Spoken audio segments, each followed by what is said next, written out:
A Sereníssima República. Conferência do Cônego Vargas, de Machado de Assis, voz Iba Mendes. Meus senhores, antes de comunicar-vos uma descoberta que reputo de algum lustre para o nosso país, deixai que vos agradeça a prontidão com que acudistes ao meu chamado. Sei que o interesse superior vos trouxe aqui, mas não ignoro também, e fora ingratidão ignorá-la, que um pouco de simpatia pessoal se mistura à vossa legítima curiosidade científica. Oxalá possa eu corresponder a ambas. Minha descoberta não é recente. Data do fim do ano de 1876. Não a divulguei então. E, a não ser o Globo, interessante diário desta capital, não a divulgaria ainda agora, por uma razão que achará fácil entrada no vosso espírito. Esta obra de que venho falar-vos carece de retoques últimos, de verificações e experiências complementares. Mas o Globo noticiou que um sábio inglês descobriu a linguagem fônica dos insetos e cita o estudo feito com as moscas. Escrevi logo para a Europa e aguardo as respostas com ansiedade. Sendo certo, porém, que pela navegação aérea, invento do padre Bartolomeu, é glorificado o nome estrangeiro, enquanto o do nosso patrício mal se pode dizer lembrado dos seus naturais, determinei evitar a sorte do insigne voador, vindo a esta tribuna, proclamar alto e bom som à face do universo, que muito antes daquele sábio, e fora das Ilhas Britânicas, um modesto naturalista descobriu coisa idêntica e fez com ela obra superior.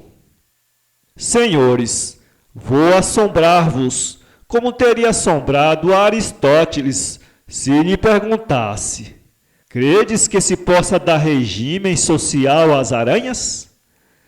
Aristóteles responderia negativamente, como vós todos, porque é impossível crer que jamais se chegasse a organizar socialmente este articuloso arisco, solitário, apenas disposto ao trabalho e dificilmente ao amor. Pois bem, esse impossível filo eu. Ouço um riso no meio do sussurro de curiosidade. Senhores, cumpre vencer os preconceitos. A aranha parece-vos inferior, justamente porque não a conheceis. Amais o cão, prezais o gato e a galinha, e não advertis que a aranha não pula nem ladra como o cão, não mia como o gato, não cacareja como a galinha, não zune nem morde como o mosquito, não nos leva o sangue e o sono como a pulga. Todos esses bichos são o modelo acabado da vadiação e do parasitismo. A mesma formiga, tão gabada por certas qualidades boas, dá no nosso açúcar e nas nossas plantações, e funda a sua propriedade roubando a alheia. A aranha, senhores, não nos aflige nem defrauda. Apanha as moscas, nossas inimigas, fia, tece, trabalha e morre. Que melhor exemplo de paciência, de ordem, de previsão, de respeito e de humanidade? Quanto aos seus talentos, não há duas opiniões. Desde Plínio até Darwin, os naturalistas do mundo inteiro formam um só coro de admiração em torno desse bichinho, cuja maravilhosa teia a vassoura inconsciente do vosso criado destrói em menos de 1 minuto. Eu repetiria agora esses juízos, se me sobrasse tempo. A matéria, porém, excede o prazo. Sou constrangido a abreviá-la. Tenho-os aqui, não todos, mas quase todos. Tenho entre eles esta excelente monografia de Büchner, que com tanta sutileza estudou a vida psíquica dos animais.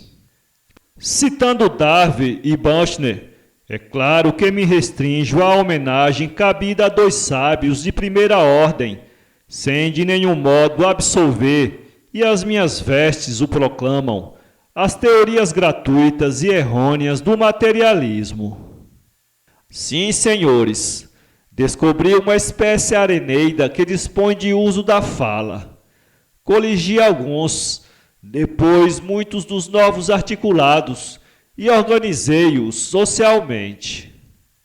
O primeiro exemplar dessa aranha maravilhosa apareceu-me no dia 15 de dezembro de 1876. Era tão vasta, tão colorida, dorso rubro, com listras azuis, transversais, tão rápida nos movimentos e às vezes tão alegre que de todo me cativou a atenção. No dia seguinte vieram mais 3, e as 4 tomaram posse de um recanto de minha chácara. Estudei-as longamente. Achei-as admiráveis. Nada, porém, se pode comparar ao pasmo que me causou a descoberta do idioma araneida. Uma língua, senhores, nada menos que uma língua rica e variada, com a sua estrutura sintática, os seus verbos, conjugações, declinações, casos latinos e formas onomatopeicas. Uma língua que estou gramaticando para uso das academias, como o fiz sumariamente para o meu próprio uso. E filo, notai bem, vencendo dificuldades aspérrimas com uma paciência extraordinária.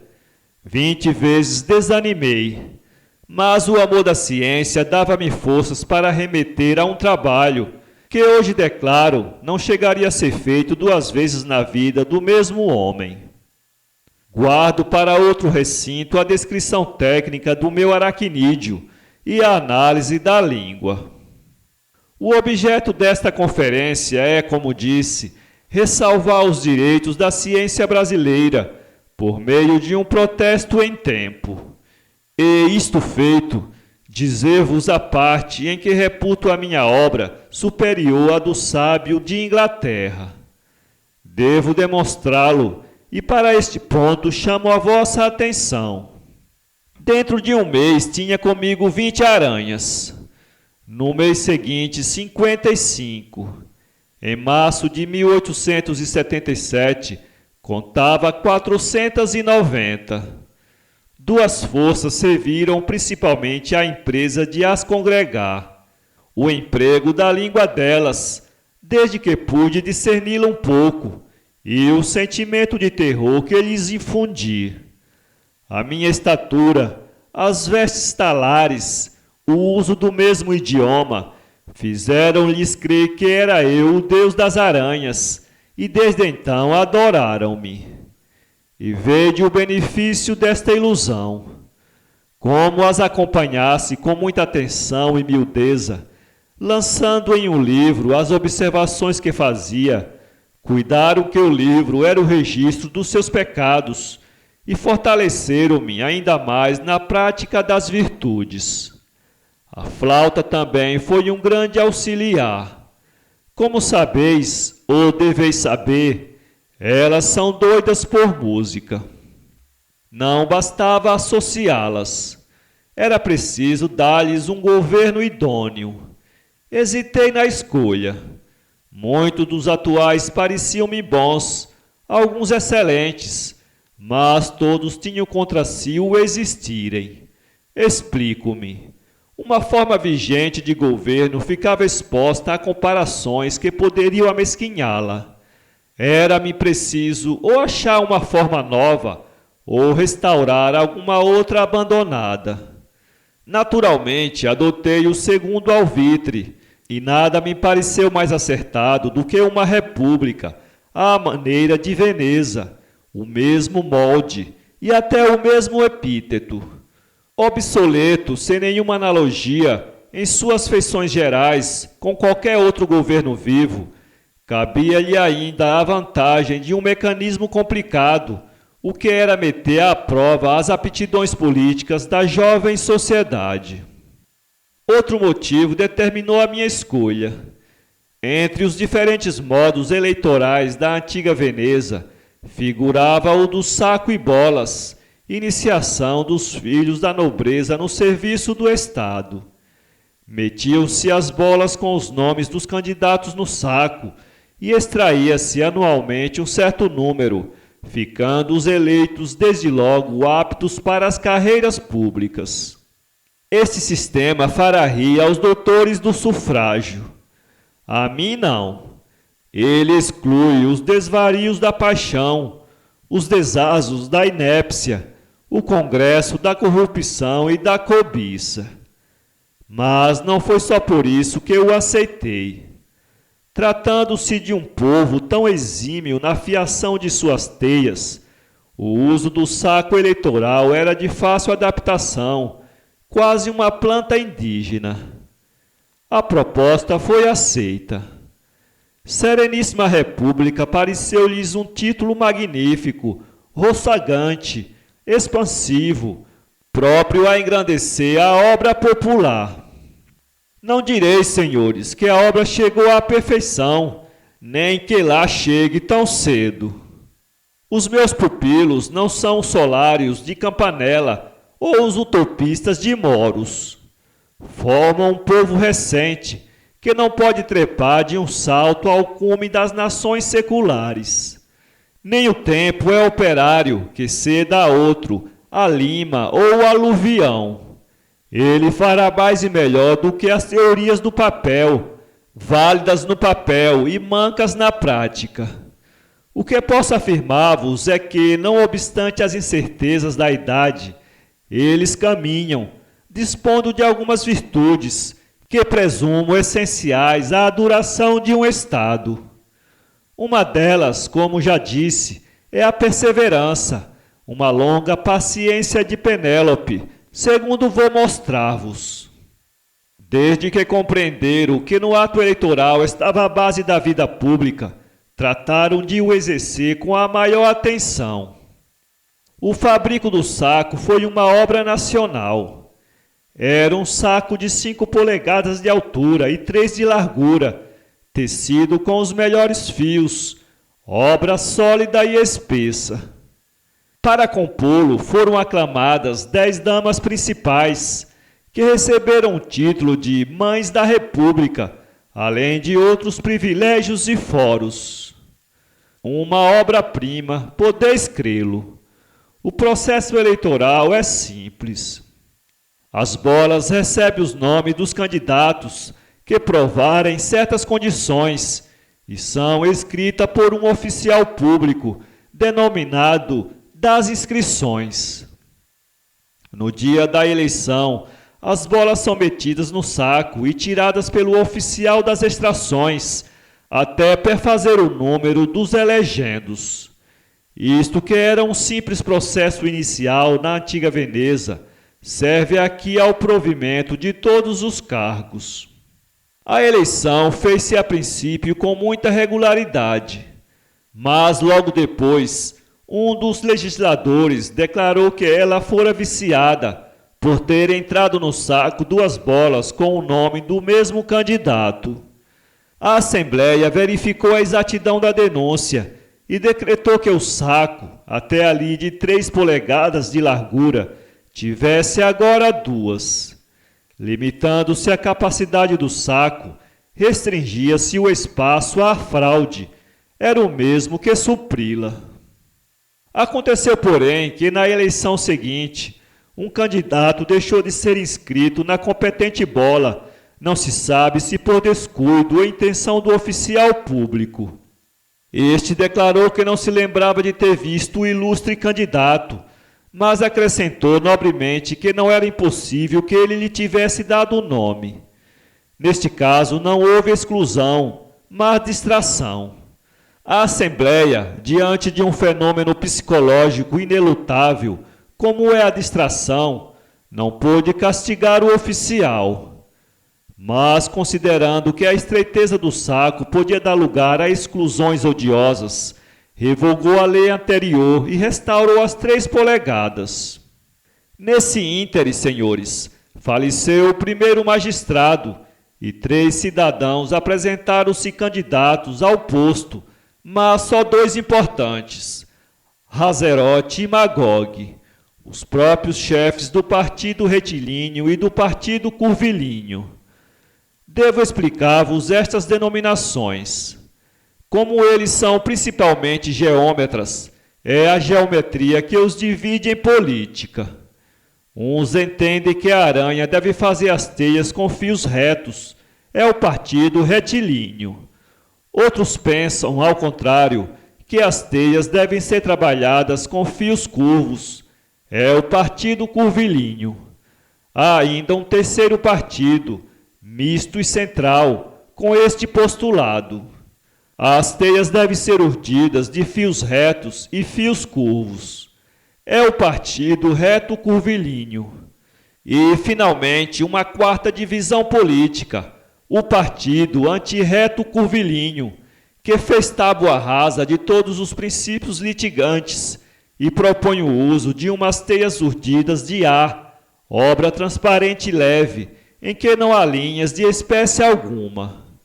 Como a geometria apenas poderia dividi-los sem chegar a apaixoná-los, adotaram uma simbólica. Para uns, a linha reta exprime os bons sentimentos, a justiça, a probidade, a inteireza, a constância, etc. Ao passo que os sentimentos ruins ou inferiores, como a bajulação, a fraude, a deslealdade, a perfídia, são perfeitamente curvos. Os adversários respondem que não, que a linha curva é a da virtude e do saber, porque é a expressão da modéstia e da humildade. Ao contrário, a ignorância, a presunção, a toleima, a parlapatice são retas, duramente retas. O terceiro partido, menos anguloso, menos exclusivista, desbastou a exageração de uns e outros, combinou os contrastes e proclamou a simultaneidade das linhas com a exata cópia do mundo físico e moral. O quarto limita-se a negar tudo. Nem Hazerote nem Magog foram eleitos. As suas bolas saíram do saco, é verdade, mas foram inutilizadas, a do primeiro por faltar a primeira letra do nome, a do segundo por lhe faltar a última. O nome restante e triunfante era o de um argentário ambicioso, político obscuro, que subiu logo à poltrona ducal, com espanto geral da República. Mas os vencidos não se contentaram de dormir sobre os louros do vencedor. Requereram uma devassa.